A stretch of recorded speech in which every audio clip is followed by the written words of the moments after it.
When the grid dies and the cold moves in, fire won't save you. The smoke gives you away, the light attracts problems, and the wood runs out. But your body is a furnace that runs on spite and trash. Here's how to keep it burning. Let me show you how to survive the cold using nothing but physics, garbage, and the stubborn refusal to freeze to death in a world that doesn't care. Here's the thing nobody tells you.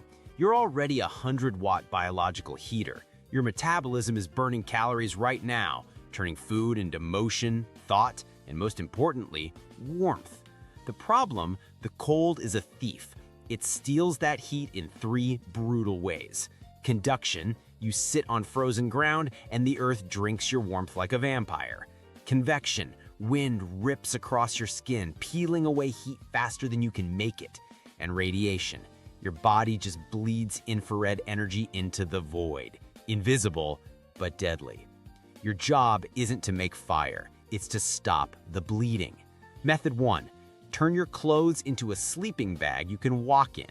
Layers aren't just fashion advice from a dead hiker's journal, they're physics. Start with a base layer that wicks moisture. Wet skin is a death sentence. Water conducts heat 25 times faster than air. Wool or synthetics. Cotton kills. Next, the insulation layer. Fleece, gown, crumpled up newspaper, dry leaves, literal garbage, anything that traps dead air. Air is one of the best insulators on the planet, but only if it's still. Moving air is convection. Convection is the enemy.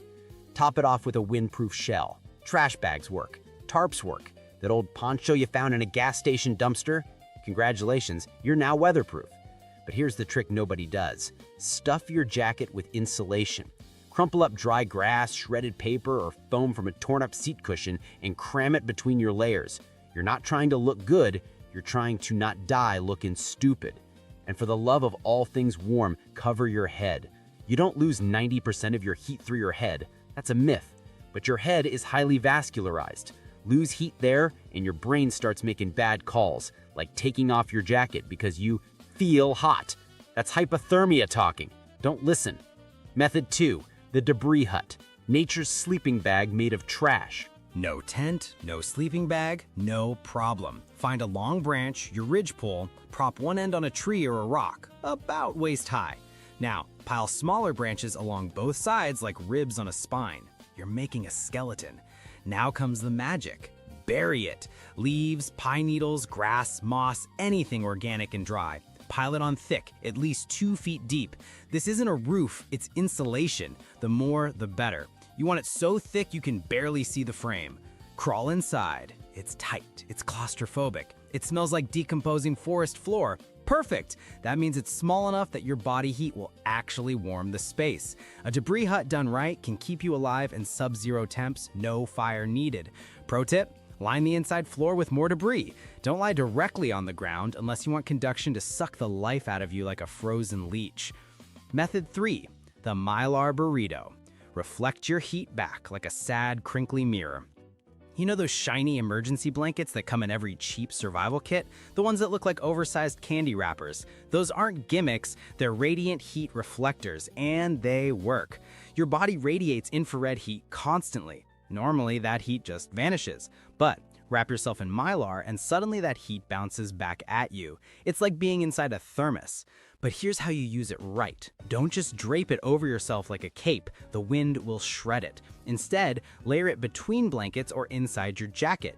Use it as a ground sheet to block conduction. Tape it to the walls of your shelter to turn the whole thing into a low-budget sauna. If you don't have Mylar, aluminum foil works. So does reflective bubble wrap from a hardware store. Hell, even a car sunshade flipped shiny side in will do the job. Science is just expensive trash that works. Remember, the cold is a thief, but you own the furnace. Don't just survive, outlast it. Keep it burning. All right, let's keep this going. You're cold, you're out of options, so listen up. Method 4, the water bottle radiator. This is bootleg central heating at its finest. No heater? You're gonna make one. If you have access to any heat source at all, a stove, sunlight, even a car that was running an hour ago, you can pull this off. Find a durable bottle, plastic or metal, and fill it with hot water. Not boiling, you're not trying to cook yourself. Now wrap that bottle in a sock or a shirt, anything to keep it from burning you, and tuck it into your sleeping bag, right up against your core. Boom! You just built a portable radiator. And here's the kicker. That water holds heat for hours, way longer than you'd think. And when it finally cools down, you've got drinking water. 2 birds, 1 bottle. No hot water source? Fine. Use your own body. Fill a bottle with whatever water you have and tuck it against your stomach or in an armpit. Let your core body heat warm it up slowly. Once it's warm, move it down to your feet. You're now a human-powered heat pump, cycling warmth to your extremities without burning a single extra calorie. It's a closed-loop system powered by you. Let's move on. Method 5. The cardboard cocoon. Don't laugh. Cardboard is absolute magic. It's everywhere, and it's full of tiny trapped air pockets. That's the secret to insulation. Flatten out some boxes. Layer them on the ground under you to stop the cold from seeping into your bones. That's blocking conduction. Tape them over windows to kill drafts. You can even wear it.